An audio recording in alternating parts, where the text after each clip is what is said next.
السلام علیکم ورحمۃ اللہ وبرکاتہ۔ بسم اللہ الرحمن الرحیم۔ ایک دفعہ ایک عورت کا بچہ گم ہو گیا۔ وہ اسے قافلے میں ڈھونڈتے پھر رہی تھی۔ وہ ایک ایک آدمی سے بچے کے بارے میں سوال کرتی، پوچھتی۔ بالآخر اسے کھویا ہوا جگر گوشہ مل گیا۔ اس نے لپک کر اسے اپنے گلے سے لگا لیا، مگر اسے یقین نہ آتا اور بار بار اس کا منہ دیکھتی اور خوب پیار کرتی۔ ہر شخص اس کی اس کیفیت سے متاثر ہو رہا تھا۔ عین اس وقت آپ صلی اللہ علیہ وآلہ وسلم صحابہ کرام رضی اللہ تعالی اجمعین سے مخاطب ہوئے اور فرمایا، کیا خیال ہے تمہارا، یہ عورت اپنے بچے کو آگ میں ڈال سکتی ہے؟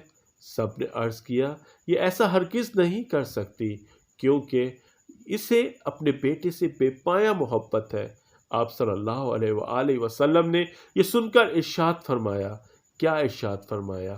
اللہ تعالیٰ کو اپنے بندوں سے اس سے کئی زیادہ محبت ہے۔ وہ ہرگز نہیں چاہتا کہ اس کے بندے دوزخ میں آگ میں جلیں۔ طویل سے طویل تقریر بھی محبت الہی میں وہ اثر پیدا نہیں کر سکتی تھی جو آپ صلی اللہ علیہ وآلہ وسلم کے اس فکر نے اس نفسیاتی ماحول میں پیدا کیا۔ بے شک اللہ مہربان ہے۔